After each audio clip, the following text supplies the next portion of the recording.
En 2022, l'Afrique a particulièrement été marquée par des chocs climatiques, des tensions géopolitiques et des défis financiers, énergétiques et alimentaires sans précédent. Dans les perspectives pour l'année 2023, les présidents africains s'engagent à renforcer la sécurité non seulement dans leur pays, mais à travers tout le continent. Le président centrafricain Faustin Archange Touadéra, qui déplore des complots de déstabilisation ainsi que les attentats terroristes qui ont causé la mort de plusieurs centaines de ses compatriotes, rassure sur une nouvelle dynamique du dispositif sécuritaire dans son pays. Sur le plan sécuritaire, je tiens à vous rassurer que nos forces de défense et de sécurité sont déterminées à contrer toutes les velléités de déstabilisation des institutions démocratiques, comme elles l'ont d'ailleurs démontré en décembre 2020 et janvier 2021. Elles sont efficacement appuyées par la MINUSCA, dont je salue le changement de posture, et les forces alliées bilatérales russes et rwandaises. Aujourd'hui, plus rien ne sera comme avant. Je vous exhorte donc à ne pas avoir peur, à vaquer librement à vos occupations quotidiennes, à ne pas vous laisser effrayer par de folles rumeurs véhiculées par les ennemis de la paix pour créer la psychose et le doute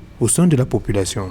Pour le président rwandais Paul Kagame, il est indispensable de résoudre ce volet sécuritaire. Ainsi, il insiste dans ce sens sur la nécessité d'œuvrer pour des solutions durables de paix comme la lutte contre la mauvaise propagande, à l'instar de l'acharnement dont il se dit être victime. Le Rwanda est en effet accusé d'être derrière les agissements du mouvement du 23 mars qui menace la paix et la survie de nombreuses populations à l'est de la République démocratique du Congo.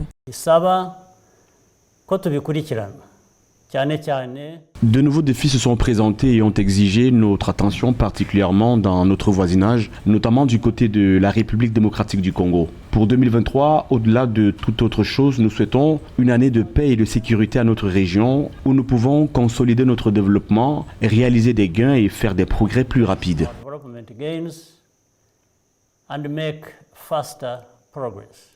Le courage et la volonté sont pour Ibrahim Traoré, président du Burkina Faso, les maillons catalyseurs de toute œuvre de paix sur le continent. Il annonce dans ce sens la mise en place de nouvelles initiatives dans son pays. Ces nouvelles mesures, selon l'autorité, vont permettre de développer les moyens nécessaires pour protéger efficacement les populations.